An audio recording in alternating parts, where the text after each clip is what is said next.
may have met them without even realizing it. An old friend, a former lover, even a family member. They don't scream in your face. They don't break things or lash out. They smile. They care. They listen deeply, not to understand you, but to control you. The frightening part is they look just like anyone else. Charming, perhaps. Talented even. And effortlessly capable of making others feel special. But behind that smile is a cold manipulator. They don't come at you with threats, but with charm. Not to love, but to exploit. Statistics show that about 1% of the population displays traits of psychopathy, which means you've likely met someone like this before, or might even be living with one without knowing it. If you often feel confused, drained, and begin to doubt your own memory or emotions, it's time to wake up. Today, we'll talk about the 5 clearest signs that you're living with a psychopath, and why you must run, not walk. Run fast. Sign 1. Lack of genuine empathy. You're in pain. It could be from a personal loss, a broken relationship, or simply an overwhelming day that leaves you shattered. You're not looking for advice. You just need someone to be truly present, to listen without judgment, to show up without rushing to fix you, but then they speak. I get it. You'll be fine. This too shall pass. There's nothing wrong with these words. In theory, that's what people are supposed to say when someone's hurting. But what sends a chill down your spine isn't the words. It's the feeling that comes with them, a hollow voice, a distant gaze, a touch so light it means nothing, no resonance, nothing real. At the moment when you're most vulnerable, you begin to question your own emotions. You wonder, am I overreacting? Am I expecting too much? And that's the crux of it. The psychopath doesn't come to comfort you. They come to maintain an image, one of being empathetic. They perform it like a memorized script, a programmed reflex honed through manipulation. You become an unwilling audience in a play where they are always the lead. Every word is calculated, but the one thing missing is a heart. They can watch you cry and respond with a nod, their eyes studying you like the weather. They can place a hand on your shoulder, only to check their phone the second they think you're not looking. And if you pause mid-sentence to breathe or collect yourself, they'll fill the silence with generic advice, as if managing a task, not a human feeling. It's as if you're with someone who has memorized the language of emotion, but never understood its meaning. The absence of real feeling isn't always obvious. At first, they might seem even more caring than most, but over time, you'll notice a pattern. Whether you share joy or sorrow, their response remains the same. Reasonable, appropriate, yet lifeless. No change in heartbeat, no light in the eyes, no reaction that shows they have truly felt you. That's when you realize you're not being heard. You're being judged, not being felt, but analyzed. Stoicism does not glorify drowning in emotion, but neither is it blind to what is real. The Stoic path begins with perceiving reality clearly. If you stand before someone who responds to your pain with machine-like precision, don't mistake that for stability. It is the absence of humanity. And the saddest part isn't that they fail to say what you need. It's that they say everything right, only to mask the fact that they feel nothing. Some people make you believe you're safe, that you can open up, share secrets, expose corners of yourself you've never shown anyone. And in that moment, they listen closely. No interruptions, no judgment. You feel lighter. You think you've found someone deep enough to understand, solid enough to lean on. But time will reveal another truth. What you shared, your fears, your pain, your flaws, were never protected. They were remembered. Not to empathize, but to weaponize. One day, during an argument, you'll hear your own words twisted and thrown back like a dagger. You fall silent in shock. They remain calm, like playing a card they've held for far too long. The psychopath doesn't treat your emotions as sacred things to protect. They see them as information, as resources, and like all resources, they will extract them for their own purpose. If you once confessed a work insecurity, it will be used to silence you. If you once said you feared abandonment, they'll use silence as a weapon every time you disobey. In their eyes, your pain isn't something to heal. It's a weakness. And they will not hesitate to exploit it, repeat it, press into it, until you begin to doubt your own ability to feel. Even if you react with tears, anger, or hurt, they won't ask, "Are you okay?" Instead, they'll say, "Why are you so sensitive?" Or, "What did I say wrong?" These seemingly innocent questions aren't for understanding. They're to make you feel like you're the problem. You start to feel fragile. You begin apologizing for being sad. You become lost between true emotion and the guilt of having emotions at all. That's when the manipulation reaches its deepest level, when you can no longer trust your own heart. Stoic philosophy doesn't ask us to become so hardened that we lose our humanity. It teaches us to discern truth from manipulation. Epictetus once said, "We suffer not from events, but from our judgment about them." When someone distorts your feelings, turns them into tools for control or humiliation, that's no longer communication, it's strategy, and you must be clear-eyed enough to step away from that game. Emotion, when given in trust, deserves respect. But when it's dismissed, twisted, weaponized, you owe no explanation. You don't need to beg for understanding. You need only one thing: step back, stay lucid, and protect your dignity. Not with sharp words, but with firm boundaries, the kind that separates those who love from those who exploit what love feels like. Sign 2.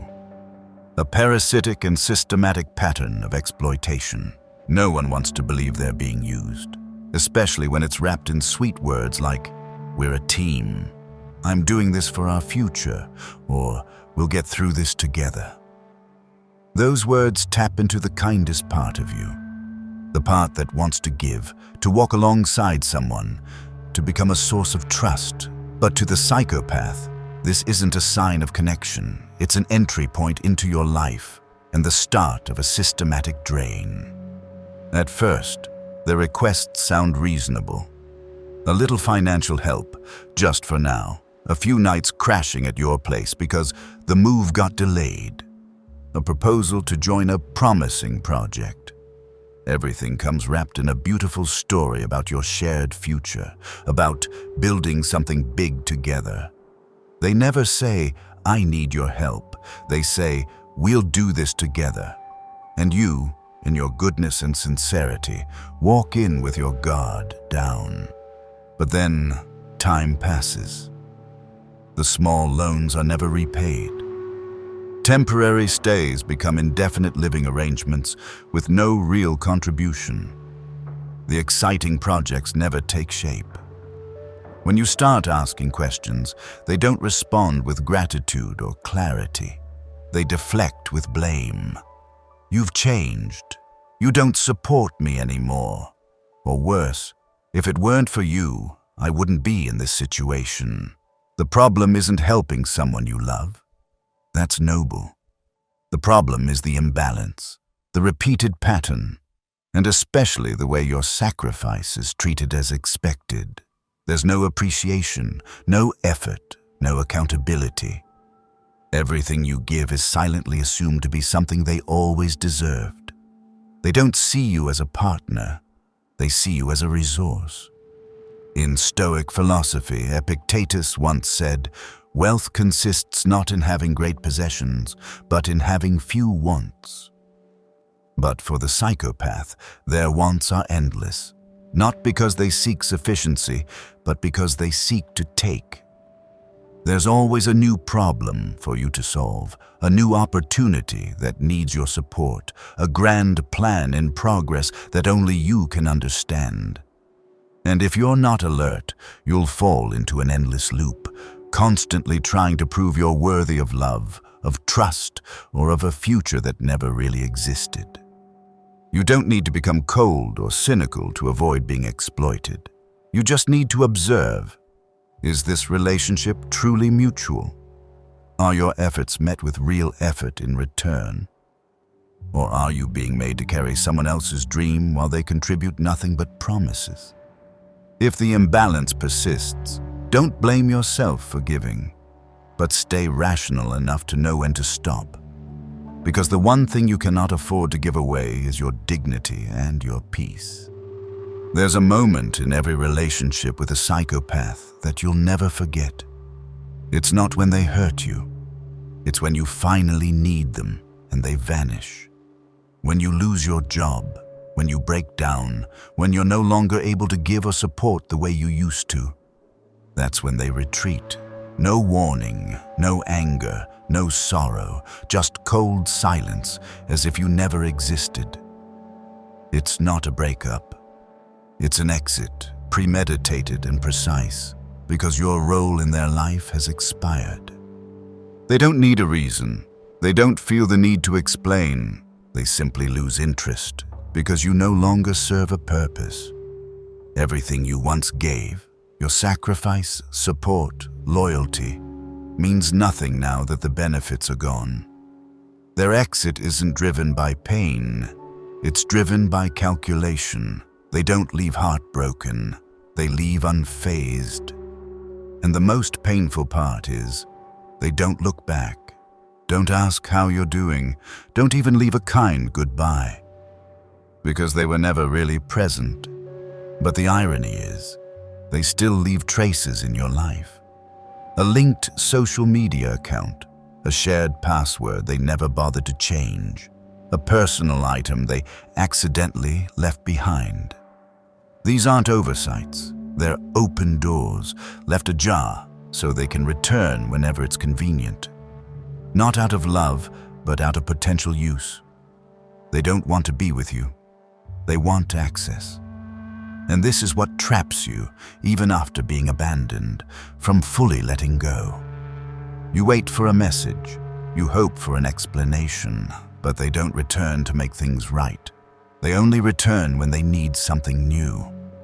In Stoic philosophy, Marcus Aurelius once wrote, "You have power over your mind, not outside events.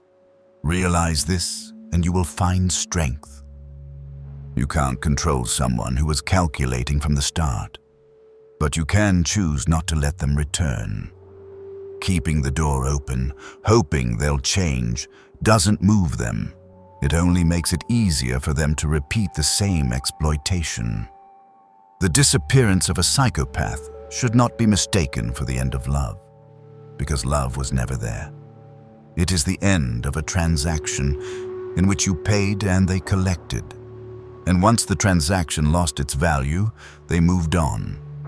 Your task is not to convince them to return or demand reasons. Your task is to learn, to draw the line, to lock the door, not out of spite, but out of self-respect, not for revenge, but for the preservation of your peace. Because to a parasitic mind, leaving is not loss. It's part of the plan, and your awareness is the end of that cycle. Sign 3.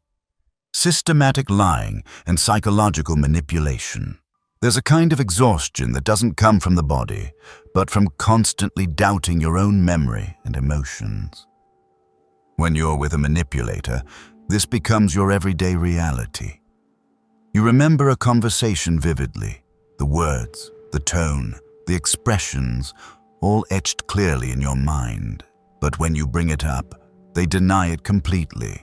No hesitation, no ambiguity, just a flat statement. "I never said that." At first you're surprised and try to explain. You insist that you remember, but they don't budge. They continue denying with a calm, chilling tone, and you begin to doubt yourself. When this happens often enough, you start questioning your own mind. Did I misremember? Maybe I overreacted? Was I reading too much into it? These thoughts don't come from reason, but from accumulated hurt, and you start adjusting yourself to avoid conflict, speaking less, feeling unsure of your emotions, sometimes even apologizing for things you didn't do. This is the real impact of gaslighting, slowly eroding your ability to trust your own experience. A psychopath doesn't need to yell or be violent to manipulate. All they need is to plant a seed of doubt in your mind and water it with intentional lies. They know how to make you feel unreliable. They don't need to prove they're right. They just need you to think you might be wrong. And once you fall into that spiral, they control your emotions without ever needing force. Stoicism teaches that we suffer not from events, but from our judgment about them. And when you no longer know how to judge what has happened, when everything you were once certain of gets bent out of shape, you don't suffer from conflict. You suffer from the loss of your own inner steadiness. That's the one thing a Stoic never allows, the loss of command over the mind. You don't need to scream to resist. You don't need to prove yourself right to them. What you need is to return to your own truth. Write down what happened.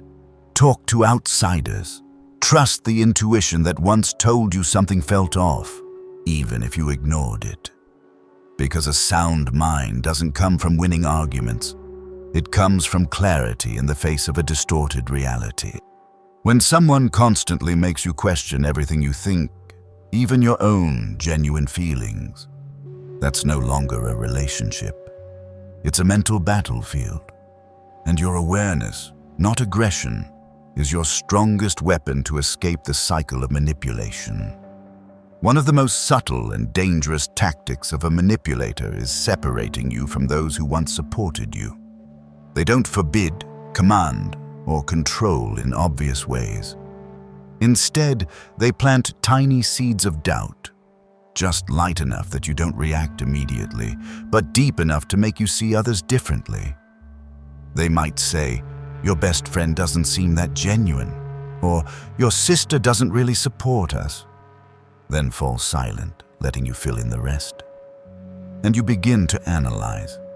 You start noticing signs you never thought twice about before. When you ask your loved ones about it, everything feels unclear. They deny it, but you still remember the earlier suggestion. You're torn. You're not sure who to trust, and when your confidence begins to waver, you turn to the one person who's always there for you. Them. The manipulator has taken a major step, isolating you from your natural support system and replacing it with themselves. Their method isn't sudden. It's intentional, done through half-truths, twisted communication, and especially through masterful acting. They make you feel like only they truly understand you, empathize with you, and don't judge you, but in reality, they're the ones shaping the entire narrative, making you misjudge your friends, your family, sometimes even yourself. As you grow more isolated, you grow more vulnerable. You share less with others. You begin cutting ties with anyone who once offered independent perspective. And when there's no one left to reflect reality back to you, you start to believe their view of the world, of others, of yourself, is the truth. They don't just hold your heart. They occupy your mind, gently, but with precise calculation. Marcus Aurelius once wrote, "The mind is an inner fortress that no one can breach unless you hand over the key." And in this case, the key wasn't stolen. You were convinced to give it away because they claim to only want what's best for you. That's what makes this kind of manipulation especially dangerous. It doesn't come through force, but through stolen trust. You don't have to start suspecting everyone around you, but be wary when a relationship starts asking you to retreat from every other connection. Pay attention when you begin feeling guilty for spending time with friends or get criticized for listening to family. Because those who truly love you will want you to keep your meaningful bonds, not sever them. And those who try to isolate you from the world don't do it out of love. They do it to control your entire reality. Awareness is the first step in reclaiming the inner freedom you never meant to surrender. Sign 4. Impulsiveness and the refusal to take responsibility. There's a kind of person who leaves behind a trail of unfinished mess wherever they go. Abandoned jobs, dramatic relationships, debt, conflict, and scattered emotional wreckage. They live as if they're running from something, not someone else, but peace itself. Normalcy suffocates them. Routine irritates them, and the moment things begin to settle, they stir up chaos just to feel alive. They crave novelty like an addiction. They might be satisfied with a job today, but weeks later feel stifled, uninspired, and eager to find a new path. They may swear deep love for someone, only to be swept away soon after by another who makes them feel true to themselves. There's always a new plan, a new project, a new beginning. And left behind are broken pieces, justified with reasons that sound plausible enough. The issue isn't trial and error. It's that they never learn from failure. To them, everything that goes wrong is someone else's fault, the environment's fault, or the fault of those who don't understand them. They never pause to say, maybe the problem is me. Because within them, there is no point of self-reflection. Only impulses rationalized by self-pity or blame. The danger is this. If you're a calm person, you'll get pulled into their storm without realizing. You'll be the one cleaning up after every whim. You'll be the one staying when they sabotage a relationship over a fleeting emotion. You'll be the one holding things together while they burn it all down just to chase the thrill of a fresh start. In Stoic philosophy, Chrysippus once said, "He who errs in action has already erred in thought." The impulsive do not act from reason, they act from emptiness. And every time they disrupt peace, the only thing gained is short-lived excitement. What gets eroded is the trust of those around them. You can't save someone who keeps setting fire to their life and expects others to put it out. All you can do is choose not to stand near them when they strike the next match.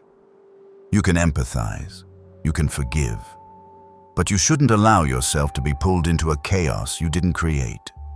And when you understand that, you begin to live like a Stoic, not swept away by another's emotions, but anchored by reason in a world full of disorder.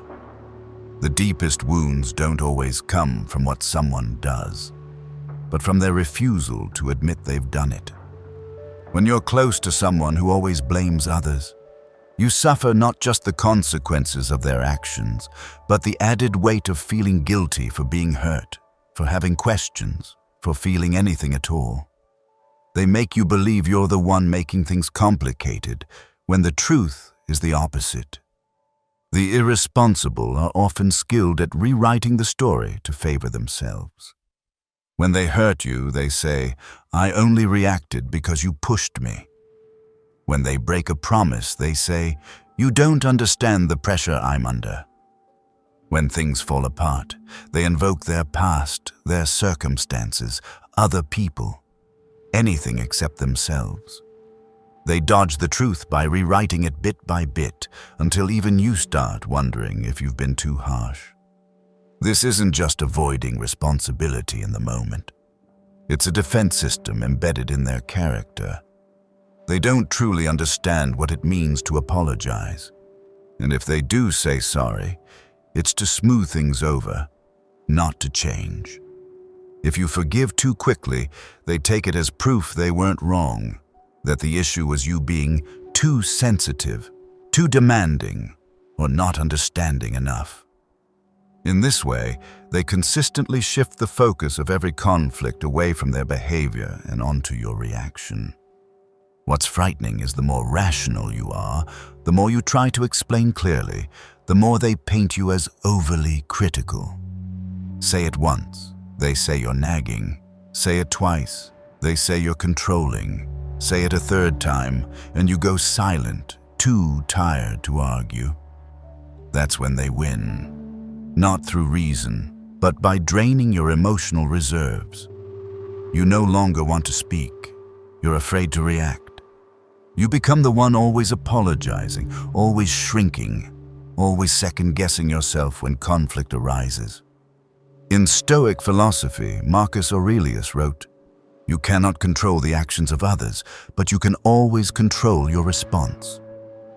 You cannot force them to take responsibility if they have no intention of growing. But you can stop enabling it by setting clear boundaries, rejecting the role of cleanup crew, and returning to your true self, a rational being with limits and the right to protect your peace from endless justifications. In truth, you don't need their admission to heal. You only need the clarity to stop seeking justice where no conscience exists. When you no longer expect an apology from someone who has never known remorse, that's when you've truly matured and become free. Sign 5. The initial charm is too perfect. The danger of a psychopath doesn't lie in a fierce appearance or obvious behaviors that alert you, but in the calculated perfection they craft to gain your trust. You mention a small habit, like always listening to music while driving, and a few days later they send you a playlist that matches your taste exactly. You share that you once felt abandoned in childhood, and they gently say they know exactly how that feels because they've been through it too. These coincidences make you believe you found someone special, someone who matches you effortlessly and naturally. But what appears natural is actually the result of deliberate observation. The manipulator doesn't love you. They analyze you. They don't listen to understand. They listen to gather data. They don't respond to share. They mirror the things that make you feel safe and seen. When you say you've been hurt by someone emotionally distant, they immediately assure you they're different, that they would never do such a thing. When you say you love gentle sincerity, they become gentle with such precision that it leaves no room for flaw. And you begin to feel what everyone seeks in love: to be understood, seen, and deeply attuned. However, if you pause and observe, something will feel off. Everything moves too quickly. The synchronicity is too perfect. They never disagree with you in the beginning. They have no boundaries of their own, but seem to dissolve into your personality. That's not compatibility. That's mimicry. And a real relationship isn't built on mimicry, but on two independent beings who understand each other with honesty. In Stoic philosophy, Marcus Aurelius once wrote, "Do not let the mind be carried away by appearances that are pleasing. Look into the essence." If you are with someone who is always perfectly timed, always agreeable, always reflecting you back like a flawless mirror, you may not be loved, but led. You're not building a relationship, but entering a psychological game you don't yet realize you're playing. Excessive mirroring is not affection. It is manipulation through similarity. And when you find yourself increasingly dependent on the feeling of being understood, you are being drawn into an emotional addiction designed to capture your mind. Clarity is the first step out of that illusion, because the one truly meant for you won't need to pretend to be you. They will be themselves, distinct, honest, and patient enough to connect with you over time, not through strategy. At first, their presence feels like a fresh breeze entering your life. Every morning begins with long, sweet messages, thoughtful gestures, and compliments that make you feel like the most special person in the world. They don't just show up. They overwhelm. They ask what you've eaten, if you've slept, how work is going, then praise your intelligence, your charm, your depth. They say things like, "I've never felt this way about anyone," or "You're the only one who makes me want to change." And in that whirlwind, you start to believe something extraordinary is happening. This is a familiar emotional manipulation tactic known as love bombing, an overwhelming flood of affection not to love, but to infiltrate. They bombard you with attention to wear down your guard. Your brain doesn't have time to evaluate, observe, or process. You only have time to feel, and feelings, when rushed, are easy to manipulate. When hit with compliments, romantic gestures, and visions of a shared future, you're more likely to overlook subtle signs of control. A slightly invasive question about where you were, a discomfort when you reply late, a frown when you mention a close friend of the opposite sex. All these behaviors are initially wrapped in a thick layer of affection, so you don't notice. And when you become accustomed to their constant attention, any reduction in it, or worse, increase in control, leaves you disoriented. You begin to wonder if you've done something wrong. You try to get back the first version of them, the sweet, attentive one who knew exactly what you needed. And from that moment, you start chasing an illusion they created. In Stoic philosophy, Epictetus once warned, "What comes quickly is easily lost. Be wary of emotions that arrive too fast." Someone who truly loves you doesn't overwhelm you. They bring you peace. They don't demand that you abandon clarity for intense feelings. They don't need to impress you every day to keep you, because they believe real relationships require time, not speed. When someone makes you feel like the center of the universe after only a few days, that's not love. That's emotional programming. And if you're not careful, you'll lose your ability to assess, to protect, and to choose with reason. That's the moment you no longer control your life, but are being steered by emotions toward places you never truly wanted to go. Recognizing that early is the first step out of the trap of false charm and back toward the clarity that Stoicism always teaches. To live by reason, not illusion. I don't believe any of us enter a relationship with built-in suspicion. We all want to believe in the good, that the care is real, that the sweet words carry no hidden agenda. But experience, or witnessing it in others, gradually teaches us one clear truth. Not everyone who comes close does so out of love. Some come to exploit, to manipulate, to control your mind and emotions by making you believe you're special, when the only thing they truly care about is power. Stoicism doesn't teach us to be hard or distrustful of everything. It teaches us to remain clear-minded, clear enough to see the difference between sincerity and strategy. Clear enough to understand that real love is not rushed, not overwhelming, and never asks you to lose yourself. And if you feel you must sacrifice your reason to keep a relationship, that's not love. That's a signal to walk away.